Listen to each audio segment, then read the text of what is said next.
ছোট ছোট বাচ্চাগুলোর চেহারা মনে পড়লে আসলে আমরা বলবার ভাষা হারিয়ে ফেলি। আল্লাহর কাছে আমরা দোয়া করি আল্লাহ যাতে তাদেরকে জান্নাতের সর্বোচ্চ মাকামে তাদেরকে স্থান দেয় এবং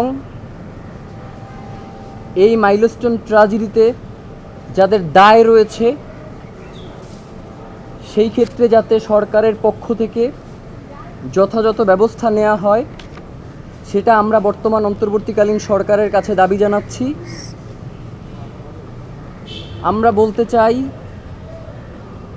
যে প্রতিনিয়ত রাষ্ট্রের বিভিন্ন জায়গায়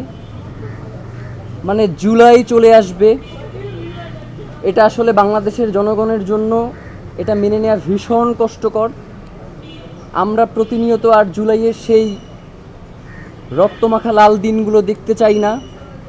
আমরা দেখতে চাই না যে স্কুল ছুটির ঠিক 10 মিনিট আগে পোড়া শরীর নিয়ে একটা বাচ্চা দৌড়ে দৌড়ে সাহায্যের জন্য ছুটে যাচ্ছে দিক বিদিক। আমরা সেই দৃশ্যগুলো আর দেখতে চাই না। আমরা দেখতে চাই না শিক্ষার্থীদের বাঁচানোর জন্য আগুনে ঝলসে যাওয়া কোনো শিক্ষককে।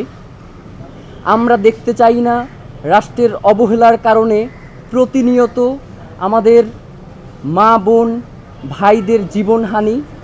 আমরা চাই বাংলাদেশের প্রতিটি জনগণ যাতে রাষ্ট্রের একজন নাগরিক হিসেবে যে সকল সুযোগ সুবিধা পাওয়া দরকার সেগুলো রাষ্ট্র তাকে যথাযথভাবে দিয়ে দেয় এবং সেই সাথে আমরা বলতে চাই রাষ্ট্রের যেই দায়গুলো রয়েছে সেগুলোও যাতে রাষ্ট্রে সরাসরি হস্তক্ষেপ করে। পাশাপাশি আজকের আলোচনায় আমরা আরেকটা বিষয় বলবার চেষ্টা করব যে জুলাই সনদ নিয়ে আসলে এখন আর সেইভাবে আলোচনা চলছে না। সেদিনকেও যখন টিএসসির কেন্দ্রীয় মসজিদ থেকে আমরা বের হয়ে যাচ্ছিলাম তো এক ভাইকে দেখছিলাম সে তার জুতা খুঁজছে। 1 বছরের মধ্যেও সে আসলে ওই যে অন্ধত্বের যে ট্রেনিং সেটা আসলে সে পুরোপুরিভাবে নিতে পারে নাই। তার এই জুলাই আন্দোলনে তার দুটো চোখই নষ্ট হয়ে গেছে।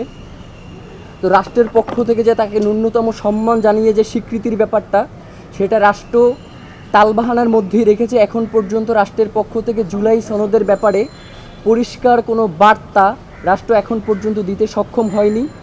তো আজকের পুরো সংবাদ সম্মেলনে আমরা মাইলস্টোন ট্র্যাজেডিতে যারা হতাহত হয়েছেন সেই ক্ষেত্রে রাষ্ট্রের কতটুকু দায় রয়েছে এবং জুলাই সনদের অগ্রগতি কতদূর এবং লাশের সংখ্যা এই সার্বিক বিষয়গুলো নিয়ে আলোচনা করা হবে।